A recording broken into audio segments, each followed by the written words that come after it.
Mateus, capítulo 8, e o versículo é 5. E entrando Jesus em Cafarnaum, chegou junto dele um centurião, rogando-lhe. Para quem não entende centurião, eu vou dizer em outras palavras, para que vocês venham compreender. Um capitão, amém? Quem está me ouvindo? Quem está me ouvindo? Um capitão ou um tenente do dia de hoje. Naquela época, o título era centurião, amém? E entrando Jesus em Cafarnaum, chegou junto dele um centurião, rogando-lhe e dizendo: o meu criado faz já em casa paralítico e bem violentamente atormentado. O centurião chegou diante de Jesus e disse: o meu criado, era o criado do centurião, estava enfermo, estava doente, e ele foi até Jesus pedir um socorro. Quem está me compreendendo? E Jesus lhe disse: eu irei e lhe darei saúde. Olha o que Jesus está dizendo. Saúde. Versículo 7, Jesus disse: eu irei e darei saúde. Quem quer saúde aqui da parte de Deus? Aleluia. E o centurião respondendo, disse-lhe: Senhor, não sou digno que entre debaixo do meu telhado, mas dizei somente uma palavra e meu criado sarará. O centurião disse para Jesus: eu não sou digno que o Senhor entre dentro da minha casa, eu sou pecador, mas basta o Senhor falar uma palavra e meu criado sarará. Versículo 9: pois também eu sou homem sob autoridade. Olha, ele tinha autoridade, porque naquela época ele era um capitão, um tenente, e o tenente ele manda dos soldados. Quem está me compreendendo? Versículo 9: pois também eu sou homem sob autoridade e tenho soldado as minhas ordens, e digo a este: vai, e ele vai, e a outro: vem, e ele vem, e meus criados fazem isto, e ele faz. E maravilhou-se Jesus ouvindo isto, e disse ao que o segue: em verdade vos digo que nem mesmo em Israel se encontrei tanta fé. Glória a Deus. Aleluia, Jesus. O tenente, o capitão, falou para Jesus: eu tenho autoridade sobre o soldado. Se eu falar para o soldado: vai ali, ele vai. Se eu falar para ele: vai aqui, ele vai. Se eu falar: vem, ele vem. Ele entendeu que Jesus, ele tem autoridade sobre os enfermos. Ele compreendeu e disse para Jesus: mas basta tu falar uma palavra e meu servo será curado. Jesus, olhando para os demais que estavam ao lado de Jesus, e disse: eu nunca encontrei tanta fé igual a este homem. Um homem de fé. Quem tem fé aqui? Quem não tem, peça a Deus que ele está: Senhor, coloca essa fé. Coloca essa fé. Eu sempre tenho conversado com minha mãe, meu pastor, e sempre disse a Maria que eu não me apego com coisas pequenas. Por mais que eu não tenha coisas pequenas, mas eu não me apego.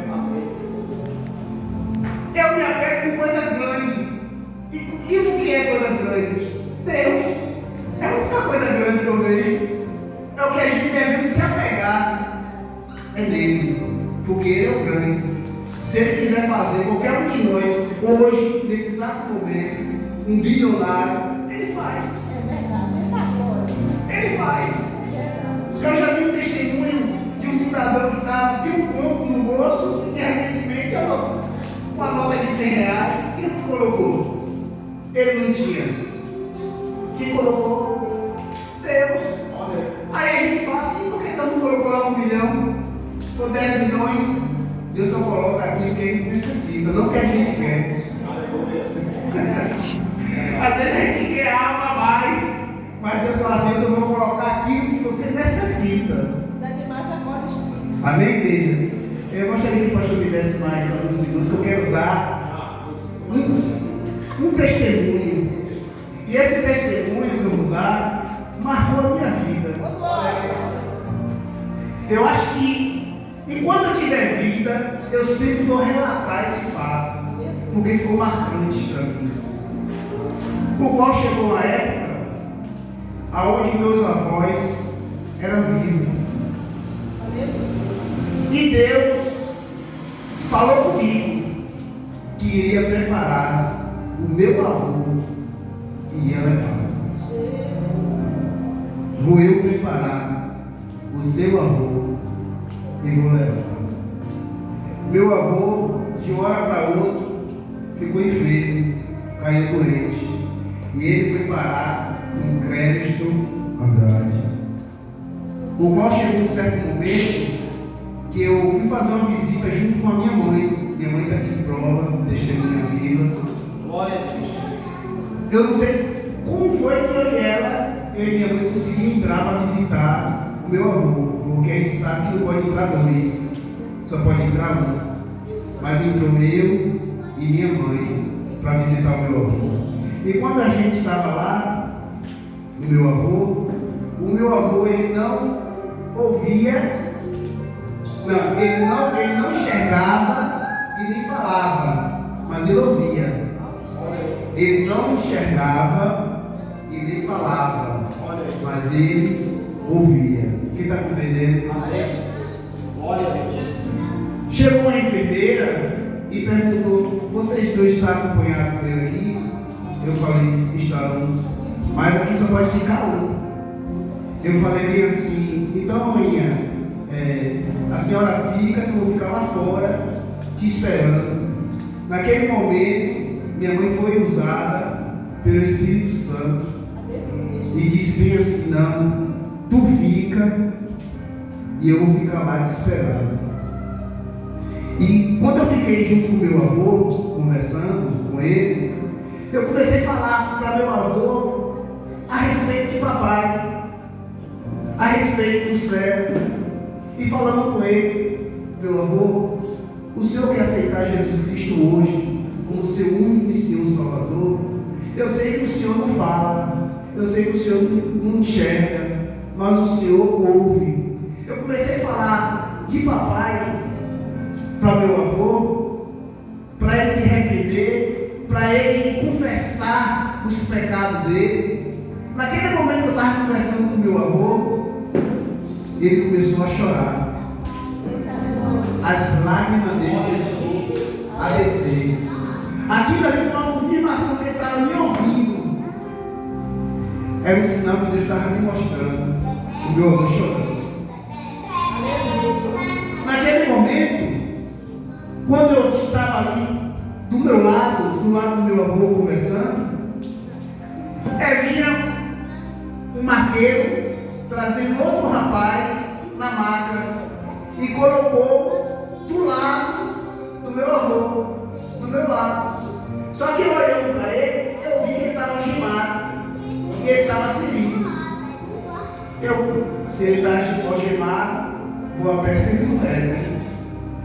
E aquele rapaz, ele começou agora me encarando e me olhando, sem parar.